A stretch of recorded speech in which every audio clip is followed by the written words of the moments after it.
മാവാം ദൈവമേ വരണേ. പിതാവിൻ്റെയും പുത്രൻ്റെയും പരിശുദ്ധാത്മാവിൻ്റെയും നാമത്തിൽ ആണ്ടുവട്ടം 5-ാം ഞായർ ഇന്നത്തെ വിശുദ്ധ ബലിമധ്യേ സഭ നമുക്ക് നൽകിയിരിക്കുന്ന വിചിന്തനത്തിനു വേണ്ടി നൽകുന്ന ദൈവത്തിൻ്റെ വചനങ്ങൾ. 1-ാം വായന യെശയ്യാ പ്രവാചകന്റെ പുസ്തകം 58-ാം അധ്യായം 7 മുതൽ 10 വരെയുള്ള വാക്യങ്ങളും. 2-ാം വായന വിശുദ്ധ പൗലോസ് അപ്പോസ്തലൻ കൊരിന്ത്യർക്ക് എഴുതിയ 1-ാം ലേഖനം 2-ാം അധ്യായം 1 മുതൽ 5 വരെയുള്ള വാക്യങ്ങളും. സുവിശേഷം മത്തായിയുടെ സുവിശേഷം 5-ാം അധ്യായം 13 മുതൽ 16 വരെയുള്ള വാക്യങ്ങളാണ്. ഈശോ തൻ്റെ ശിഷ്യന്മാരെ നോക്കിയിട്ട് പറയുന്നു, നിങ്ങൾ ഭൂമിയുടെ ഉപ്പാണ്, നിങ്ങൾ ലോകത്തിൻ്റെ പ്രകാശമാണ്. എങ്ങനെയാണ് ഒരു ക്രിസ്തു ശിഷ്യൻ ലോകത്തിൻ്റെ പ്രകാശമാകുന്നതും ഭൂമിയുടെ ഉപ്പായിട്ട് മാറുന്നത്? അതിനുള്ള ഉത്തരമാണ് യെശയ്യാ പ്രവാചകന്റെ പുസ്തകത്തിൽ നിന്നുള്ള ഇന്നത്തെ 1-ാമത്തെ വായനയിൽ 58-ാം അധ്യായം 8-ാം വാക്യത്തിൽ ദൈവത്തിൻ്റെ വചനം നമ്മളെ ഇങ്ങനെ പഠിപ്പിക്കുന്നു. വിശക്കുന്നവനുമായി ആഹാരം പങ്കുവെക്കുകയും ഭവനരഹിതരെ വീട്ടിൽ സ്വീകരിക്കുകയും നഗ്നരെ ഉടുപ്പിക്കുകയും സ്വന്തക്കാരിൽ നിന്ന് ഒഴിഞ്ഞു മാറാതിരിക്കുകയും ചെയ്യുന്നതല്ലേ ഞാൻ ആഗ്രഹിക്കുന്ന ആ വലിയ നന്മയെന്ന്. തുടർന്ന് വചനത്തിൽ ഇങ്ങനെ കൂട്ടിച്ചേർക്കുന്നുണ്ട്, മർദ്ദനവും കുറ്റാരോപണവും ദുർഭാഷണവും ദൂരെ അകറ്റുന്നതും എന്നിലെ, സുഹൃത്തെ നിന്നിലെ ക്രിസ്തുവിനെ പ്രകാശിപ്പിക്കുവാനായിട്ട് കാരണമാകുമെന്നും ഒരു ക്രിസ്തു ശിഷ്യൻ ഭൂമിയുടെ ഉപ്പായി തീരുമെന്നും സുവിശേഷത്തിലൂടെ പറയുന്ന വാക്യങ്ങൾ 1-ാം വായനയിലൂടെ നമ്മളെ പഠിപ്പിക്കുകയാണ്. അതോടൊപ്പം തന്നെ 1-ാം വായന പറഞ്ഞു വെക്കുന്ന ഒരു കാര്യമുണ്ട്, ശാരീരികമായ സൗഖ്യങ്ങളെ കുറിച്ച്. ശാരീരികമായ സൗഖ്യം ലഭിക്കാൻ നമ്മൾ ഈ മുൻ പറഞ്ഞ കാര്യങ്ങൾ ജീവിതത്തിൽ ചെയ്യണമെന്ന്. അപ്പോൾ നമ്മൾ ചോദിക്കും, ശാരീരികമായി ഞാൻ ഇങ്ങനെ കട്ടിലിൽ കിടക്കുമ്പോൾ, ഞാൻ രോഗിയായിട്ട് കിടക്കുമ്പോൾ എങ്ങനെയാണ് എനിക്ക് മറ്റുള്ള കാര്യങ്ങൾ ചെയ്യുവാനായിട്ട് സാധിക്കുക എന്ന്? ഒരുപക്ഷെ ഞാൻ രോഗിയായിരിക്കാം, ഞാൻ കട്ടിലിൽ കിടക്കുന്ന വ്യക്തിയായിരിക്കാം. എൻ്റെ ഈ ഒരു രോഗാവസ്ഥയിലൂടെ കഷ്ടപ്പെടുന്ന ഒത്തിരിയേറെ സഹോദരി സഹോദരങ്ങൾ ഉണ്ടാകാം. ആ കട്ടിലിൽ കിടന്നുകൊണ്ട് അവർക്ക് വേണ്ടി പ്രാർത്ഥിക്കാൻ എനിക്ക് സാധിക്കണം. അങ്ങനെ നീ അതേ വേദന അനുഭവിക്കുന്ന മറ്റുള്ളവർക്ക് വേണ്ടി നീ പ്രാർത്ഥിക്കുമ്പോൾ നിനക്കൊരു സൗഖ്യമുണ്ടാകുമെന്ന് ഇന്നത്തെ 1-ാമത്തെ വായന നമ്മളെ ഓർമ്മപ്പെടുത്തുന്നുണ്ട്. നമുക്ക് സൗഖ്യം നൽകുന്നതും നമുക്ക് ആരോഗ്യം നൽകുന്നതും നന്മ നൽകുന്നതും യേശു ക്രിസ്തു മാത്രമാണ്. ആ യേശുവിനെ കുറിച്ച് ഇന്നത്തെ 2-ാമത്തെ വായനയിൽ പൗലോസ് അപ്പോസ്തലൻ നമ്മളോട് പറയുന്നത് എന്താണ്? കൊരിന്ത്യർക്ക് എഴുതിയ 1-ാം ലേഖനം 2-ാം അധ്യായം 1 മുതൽ 5 വരെയുള്ള വാക്യങ്ങളിലൂടെ അപ്പോസ്തലൻ നമ്മളെ പഠിപ്പിക്കുന്നു, യേശു ക്രിസ്തുവിനെ കുറിച്ചല്ലാതെ, അതും ക്രൂശിതനായ ക്രിസ്തുവിനെ കുറിച്ചല്ലാതെ മറ്റൊന്നും നിങ്ങൾ അറിയണമെന്ന് ഞാൻ ആഗ്രഹിക്കുന്നില്ല എന്ന്. ക്രൂശിതനായ ക്രിസ്തുവിനെ കുറിച്ച്, ആ ക്രിസ്തുവിനെ കുറിച്ച് മാത്രം നിങ്ങൾ അറിയണമെന്നാണ് ഞാൻ ആഗ്രഹിക്കുന്നത്. നമുക്കറിയാം, മനുഷ്യൻ തിന്മ ചെയ്യുമ്പോൾ, പാപം ചെയ്യുമ്പോൾ ദൈവം കോപിക്കുന്നുവെന്നും അപ്പോൾ ദൈവത്തിൻ്റെ കോപമകറ്റുവാൻ വേണ്ടി മനുഷ്യൻ പരിഹാര പ്രക്രിയകൾ ചെയ്യുന്നു എന്നുള്ളതല്ലേ പൊതുവായിട്ടുള്ള ധാരണ. എന്നാൽ ഇവിടെ നമ്മൾ യേശുവിൻ്റെ കുരിശിൽ കാണുന്നത് എന്താണ്? ഈ കുരിശിൽ മനുഷ്യൻ പാപം ചെയ്യുന്നു, എന്നാൽ പാപം ചെയ്യുന്ന മനുഷ്യന്റെ പാപങ്ങൾക്ക് പരിഹാര പ്രക്രിയയായിട്ട് മാറുന്നത് ദൈവം തന്നെയാണ്. ദൈവമാണ് കുരിശിലേക്ക് മനുഷ്യന്റെ പാപങ്ങളെയെല്ലാം ഏറ്റെടുത്തുകൊണ്ട് അവിടെ നിന്ന് മരിക്കുന്നത്. മനുഷ്യനല്ല ദൈവത്തെ സമീപിക്കുന്നത്, ദൈവമാണ് മനുഷ്യനെ സമീപിച്ചുകൊണ്ട് അവൻ്റെ അടുത്ത് വരുന്നതും അവൻ്റെ പാപങ്ങൾക്ക് പരിഹാരം ചെയ്യുന്നതും. പൗലോസ് അപ്പോസ്തലൻ കൊരിന്ത്യർക്ക് എഴുതിയ 2-ാം ലേഖനം 5 മുതൽ 19 വരെയുള്ള വാക്യത്തിൽ നമ്മൾ വായിക്കുന്നു, ദൈവം ക്രിസ്തു വഴി ലോകത്തെ തന്നോട് രമ്യതപ്പെടുത്തുകയായിരുന്നുവെന്ന്. ദൈവം ക്രിസ്തു വഴി ലോകത്തെ തന്നോട് രമ്യതപ്പെടുത്തുകയായിരുന്നുവെന്ന് അപ്പസ്തോലൻ എഴുതി വെക്കുമ്പോൾ മക്കളുടെ തെറ്റിന് പരിഹാരം ചെയ്യുന്നത് സ്വർഗത്തിലെ അപ്പനാണ് എന്ന്. നിങ്ങൾ ഭൂമിയുടെ ഉപ്പും ലോകത്തിന്റെ പ്രകാശവുമാണെന്ന് സുവിശേഷം നമ്മളെ പഠിപ്പിക്കുന്നു. ഉപ്പിനെ കുറിച്ച് നമുക്കറിയാം. ഭക്ഷണങ്ങൾ കേടായി പോകാതിരിക്കാൻ, ചീഞ്ഞു പോകാതിരിക്കാൻ, അത് മോശമായി പോകാതിരിക്കാൻ ഭക്ഷണമൊക്കെ ഉപ്പിട്ട് സൂക്ഷിക്കാറുണ്ട്. ഉപ്പ് സ്വാദ് കൂട്ടുന്നൊരു കാര്യമാണ്. നമ്മളെ കുറിച്ചൊക്കെ ഇങ്ങനെ പറയാറുണ്ട്, വി ആർ ടേസ്റ്റ് മേക്കേഴ്സ് എന്ന്. നമ്മൾ സ്വാദ് കൂട്ടുന്നവരായിട്ട് മാറണം. ഉപ്പ് കൂടിപ്പോയാലും ഭക്ഷണം കഴിക്കാൻ പറ്റില്ല, അങ്ങനെയല്ലേ? ഭക്ഷണത്തിൽ ഉപ്പ് കൂടിപ്പോയാൽ നമുക്കത് കഴിക്കാനായിട്ട് പറ്റാറില്ല. അപ്പോൾ നമ്മൾ എന്താണ് ചെയ്യേണ്ടത്? നമുക്കറിയാം, ഓരോ വ്യക്തിയും അവർ ആയിരിക്കുന്ന അവസ്ഥയിൽ സ്വീകരിക്കാൻ വേണ്ടി നമുക്ക് സാധിക്കണം. ഓരോ ക്രൈസ്തവൻ സമൂഹത്തിൽ സ്വാദുണ്ടാക്കുന്നവനായിരിക്കണം. ഒരു ദൈവ പൈതൽ അവനായിരിക്കുന്ന കുടുംബത്തിൽ സ്വാദുണ്ടാക്കുന്നവനായിരിക്കണം. താങ്കളൊരു അപ്പനാണോ? താങ്കളൊരു അമ്മയാണോ?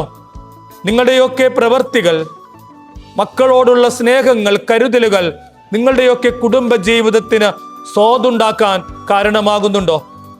നമ്മൾ പ്രാർത്ഥിക്കാനൊക്കെ നമുക്ക് വളരെ എളുപ്പമാണ്. നമുക്ക് അടച്ചിട്ട് മുറിയിൽ വന്നിരുന്ന് പ്രാർത്ഥിക്കാൻ കർത്താവ് കുരിശിൽ നിന്ന് ഇറങ്ങി വരില്ല എന്ന് ഉറപ്പുള്ളിടത്തോളം കാലം, ഞാനും നിങ്ങളുമൊക്കെ ദുഃഖവെള്ളിയാഴ്ച അടിച്ചു വെച്ചിരിക്കുന്ന കുരിശിൽ നിന്ന് ക്രിസ്തു വരില്ല എന്ന ഉറപ്പുള്ളിടത്തോളം കാലം നമ്മൾ ദേവാലയത്തിൽ ഇരുന്ന് പ്രാർത്ഥിക്കും. നമ്മുടെയൊക്കെ കാണപ്പെടുന്ന, നമ്മുടെയൊക്കെ കൂടെ വസിക്കുന്നവർക്ക് നമ്മുടെ ജീവിതം ഒരു സ്വാദുള്ളതാകുന്നില്ലെങ്കിൽ, അവർക്കൊരു അനുഗ്രഹമാകുന്നില്ലെങ്കിൽ നമ്മൾ എങ്ങനെയാ? നമ്മുടെയൊക്കെ ഈ ഭക്തഭ്യാസങ്ങളൊക്കെ വെറും ഒരു പ്രകടനങ്ങൾ മാത്രമല്ലേ? നിങ്ങൾ ഭൂമിയുടെ ഉപ്പാണെന്ന് പറയുമ്പോൾ ആ ഉപ്പ് അത് സ്വാദുണ്ടാക്കുന്നതാണെന്നും, കുടുംബ ജീവിതത്തിലൊക്കെ എന്തെങ്കിലും കുറവുകൾ ഉണ്ടാകുമ്പോൾ, കേടുകൾ ഉണ്ടാകുമ്പോൾ അത് പരിഹരിക്കപ്പെടണമെന്നും യേശു നമ്മളെ ഓർമ്മപ്പെടുത്തുന്നുണ്ട്. നമ്മുടെയൊക്കെ ദാമ്പത്യ ജീവിതങ്ങൾ ചീഞ്ഞളിഞ്ഞു പോകാൻ പാടില്ല. കുടുംബ ബന്ധങ്ങൾ ചീഞ്ഞളിഞ്ഞു പോകാൻ പാടില്ല. മാതാപിതാക്കളും മക്കളും തമ്മിലുള്ള ബന്ധങ്ങൾ ചീഞ്ഞളിഞ്ഞു പോകാൻ പാടില്ല. നീ ഒരു ക്രിസ്തു ശിഷ്യനാണെങ്കിൽ, നീ സ്വാദുണ്ടാക്കുന്നവനാണെങ്കിൽ, നമ്മുടെയൊക്കെ കുടുംബ ജീവിതങ്ങളിൽ അത് ഒരു ബന്ധങ്ങളും അഴിഞ്ഞു പോകാതിരിക്കാൻ നീ ശ്രദ്ധിക്കേണ്ടവനാണ് എന്ന വലിയ കരുതൽ ഉണ്ടാകണമെന്ന് യേശു ഓർമ്മപ്പെടുത്തുന്നുണ്ട്. മാർക്കോസിന്റെ സുവിശേഷം 9-ാം അധ്യായം 50-ാം വാക്യത്തിൽ പറയുന്നു, ഉപ്പ് നല്ലതാണ്, അത് ഉറ കെട്ടുപോയാലോ? ഉപ്പിന് ഉറ കെട്ടുപോയാൽ എന്തു ചെയ്യുമെന്ന് ഈശോ നമ്മളോട് ചോദിക്കുന്നുണ്ട്. അത് പുറത്തേക്ക് വലിച്ചെറിയപ്പെടാനല്ലാതെ അത് വേറൊന്നിനും കൊള്ളില്ല. എങ്ങനെയാണ് ഉപ്പിന്റെ ഉറ കെട്ടുപോകുന്നത്? അത് മലിനമായി പോകുന്നത് അത് മലിനമായിട്ടുള്ള പലതുമായിട്ട് ബന്ധപ്പെടുമ്പോഴാണ്. മലിനമായ ജലമായിട്ട് ബന്ധപ്പെടുമ്പോൾ ഉപ്പിന്റെയൊക്കെ ഉറകൾ കെട്ടുപോകുമെന്ന് നമ്മളെ ഓർമ്മപ്പെടുത്തുകയാണ്. നമ്മുടെയൊക്കെ വ്യക്തിപരമായ ജീവിതത്തിൽ എങ്ങനെയാണ് ഈ ഉറ കെട്ടുപോകുന്നത്? ശുദ്ധമായ മനസ്സാക്ഷി ഒരുവനിൽ നഷ്ടപ്പെടുമ്പോൾ അവനിലെ ക്രിസ്തുവാകുന്ന ഉറ കെട്ടുപോകും. അപ്പോസ്തലന്മാരുടെ നടപടി പുസ്തകം 24-ാം അധ്യായം 16-ാം വാക്യത്തിൽ പറയുന്നു, ദൈവത്തിന്റെയും മനുഷ്യരുടെയും മധ്യേ ശുദ്ധമായ മനസാക്ഷിയോടുകൂടെ നമ്മൾ ജീവിക്കണമെന്ന്. നമ്മുടെയൊക്കെ ജീവിതത്തിന്റെ പരമപ്രധാനമായ ലക്ഷ്യമെന്ന് പറയുന്നത് ദൈവത്തെ ആരാധിക്കുക എന്നുള്ളതായിരിക്കണം. ദൈവാരാധനയ്ക്കെതിരായിട്ടുള്ള ഏതൊരു പ്രവൃത്തിയും നമ്മുടെ ചിന്തകളിലോ, നമ്മുടെ വാക്കുകളിലോ, നമ്മുടെ പ്രവർത്തികളിലോ വരുന്നുണ്ടെങ്കിൽ ഒരു ക്രിസ്തു ശിഷ്യനായ ഉപ്പാകുന്ന നമ്മുടെയൊക്കെ ജീവിതത്തിന്റെ ഉറ കെട്ടുപോകും. സങ്കീർത്തനം 73-ാം അധ്യായം 25-ാം വാക്യത്തിൽ നമ്മളിങ്ങനെ വായിക്കുന്നില്ലേ, സ്വർഗത്തിൽ അങ്ങല്ലാതെ ആരാണ് എനിക്കുള്ളത്?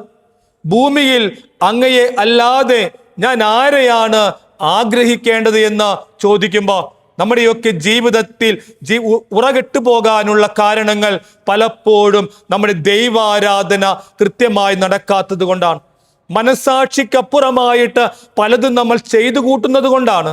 മനസാക്ഷിയുടെ മുമ്പിൽ നമ്മൾ ചെയ്യേണ്ട കാര്യങ്ങൾ അതിന് പലപ്പോഴും കുറവുകൾ ഉണ്ടാകുമ്പോൾ നമ്മുടെയൊക്കെ ജീവിതത്തിന്റെ ഉറ കെട്ടുപോകുന്നു. ഫ്രാൻസിസ് മാർപ്പാപ്പ വളരെ മനോഹരമായിട്ട് ഈ അഴിമതി ചെയ്യുന്നതിനെ കുറിച്ചൊക്കെ പറയുന്നുണ്ട്. ഒരു മനുഷ്യൻ അഴിമതി ചെയ്യുമ്പോൾ ഫ്രാൻസിസ് മാർപ്പാപ്പ പറഞ്ഞു വെക്കുന്നത്, അവൻ തന്നെ വിറ്റുകൊണ്ട് തൻ്റെ ഭാര്യയ്ക്കും മക്കൾക്കും കുടുംബത്തിനും അവൻ ഭക്ഷണം കൊടുക്കുമ്പോൾ ആ ഭക്ഷണം വിഷമായി മാറുകയല്ലേ എന്ന്. അഴിമതിയിലൂടെ നമ്മൾ ചെയ്തു കൂട്ടുന്ന സ്വരുക്കൂട്ടുന്നതെല്ലാം അത് നമ്മുടെ പ്രിയപ്പെട്ടവർക്ക് ഭക്ഷണമായി മാറുമ്പോൾ അത് വിഷമായി മാറുമെന്ന് ഫ്രാൻസിസ് മാർപ്പാപ്പ നമ്മളെ ഓർമ്മപ്പെടുത്തുന്നുണ്ട്. രണ്ടാമതായി യേശു പറയുന്നു, നിങ്ങൾ ലോകത്തിൻ്റെ പ്രകാശമാണ്. ഈ ഭൂമിയിലെ ഇരുട്ടിനെ, അന്ധകാരത്തെ അകറ്റേണ്ടവനാണ് ഒരു ക്രിസ്തു ശിഷ്യനെന്ന് ഈശോ ഇവിടെ ഓർമ്മപ്പെടുത്തുകയാണ്. വചനമില്ലാത്ത ഭവനങ്ങൾ, ദൈവത്തിൻ്റെ വെളിച്ചം ഒരു കുടുംബത്തിലേക്ക് കയറി വരുന്നത്, ഒരു വ്യക്തിയിലേക്ക് കയറി വരുന്നത് ദൈവത്തിൻ്റെ വചനത്തിലൂടെയാണ്. നമ്മുടെയൊക്കെ പലപ്പോഴും കുടുംബങ്ങൾ അന്ധകാരമായിട്ട് പോകുന്നത് നമ്മൾ തന്നെ പറയും, അന്ധകാര ശക്തികൾ നമ്മളെ ഭരിക്കുന്നുവെന്ന. കാരണം ദൈവത്തിൻ്റെ വചനമില്ലാത്തിടം, അത് ക്രിസ്തുവില്ല എന്നുള്ളതാണ് അതിൻ്റെ അർത്ഥം. അങ്ങനെയുള്ള വ്യക്തിപരമായ ജീവിതങ്ങൾ കുടുംബങ്ങളിൽ പലപ്പോഴും ആ കുടുംബവും വ്യക്തിയുമൊക്കെ അന്ധകാരമായിട്ട് പോകും. യോഹന്നാൻ എഴുതിയ 1-ാം ലേഖനം 1-ാം അധ്യായം 5-ാം വാക്യത്തിൽ നമ്മളിങ്ങനെ വായിക്കുന്നുണ്ട്, ദൈവം പ്രകാശമാണ് എന്ന്. യോഹന്നാന്റെ സുവിശേഷം 8-ാം അധ്യായം 12-ാം വാക്യത്തിൽ നമ്മൾ വായിക്കുന്നു, എന്നെ അനുഗമിക്കുന്നവൻ അന്ധകാരത്തിൽ നടക്കുകയില്ല, ഞാൻ ലോകത്തിൻ്റെ പ്രകാശമാണെന്ന് യേശു നമ്മളെ ഓർമ്മപ്പെടുത്തുകയാണ്. നമ്മുടെയൊക്കെ ജീവിത അന്തസ്സിൽ വിശ്വസ്തയോടുകൂടെ നമ്മൾ നീതി പുലർത്തിക്കൊണ്ട് നമ്മൾ ജീവിച്ചാൽ, ഒരു പുരോഹിതൻ എന്ന ഞാൻ, ഒരു സിസ്റ്റർ എന്ന രീതിയിൽ താങ്കൾ, ഒരു കുടുംബജീവിതം നയിക്കുന്ന നിങ്ങൾ, നമ്മുടെയൊക്കെ ജീവിതാന്തസ്സിന് യോജിച്ച വിധത്തിൽ ജീവിക്കുവാനായിട്ട് നമുക്ക് സാധിച്ചാൽ നമ്മൾ പ്രകാശമായിട്ട് മാറും. ഒരു അപ്പൻ എന്ന എൻ്റെ കടമ എൻ്റെ കുടുംബത്തിൽ നിർവഹിക്കുമ്പോൾ, മാതാപിതാക്കളുടെ കടമ നിങ്ങൾ കുടുംബത്തിൽ നിർവഹിക്കുമ്പോൾ, പ്രായമായ അപ്പനോടും അമ്മയോടും മക്കൾ ചെയ്യേണ്ട അവിടെ ഉത്തരവാദിത്തങ്ങൾ അവർ നിർവഹിക്കുമ്പോൾ നിന്നിലെ ക്രിസ്തു അത് പ്രകാശമായിട്ട് മാറും. ആ ക്രിസ്തു അത് പ്രകാശിച്ചു കൊണ്ടിരിക്കുമെന്ന് വചനം നമ്മളെ ഓർമ്മപ്പെടുത്തുകയാണ്. എങ്ങനെയാണ് നമുക്ക് ഓരോരുത്തർക്കും വെളിച്ചമാകാൻ പറ്റുക? നമ്മുടെ കുടുംബത്തിൽ എങ്ങനെയാണ് വെളിച്ചമാകാൻ പറ്റുക? വചനം പറയുന്നുണ്ട്, അപ്പോസ്തലന്മാരുടെ നടപടി പുസ്തകം 16-ാം അധ്യായം 31-ാം വാക്യത്തിൽ പറയുന്നു, യേശുവിനെ രക്ഷകനും നാഥനുമായി സ്വീകരിക്കുക. വചനം തുടർന്ന് പറയുന്നുണ്ട്, കർത്താവായ യേശുവിൽ വിശ്വസിക്കുക, നീയും നിന്റെ കുടുംബവും രക്ഷ പ്രാപിക്കും. അപ്പോസ്തലന്മാരുടെ നടപടി പുസ്തകം 16-ാം അധ്യായം 31-ാം വാക്യം, കർത്താവായ യേശുവിൽ വിശ്വസിക്കുക, നീയും നിന്റെ കുടുംബവും രക്ഷ പ്രാപിക്കുമെന്ന വചനമാകുന്ന ക്രിസ്തുവിനെ, വചനമാകുന്ന വെളിച്ചത്തെ നമ്മുടെയൊക്കെ ജീവിതത്തിൽ സ്വീകരിക്കണം. വചനം യേശുവാണ്, വചനം വെളിച്ചമാണ്.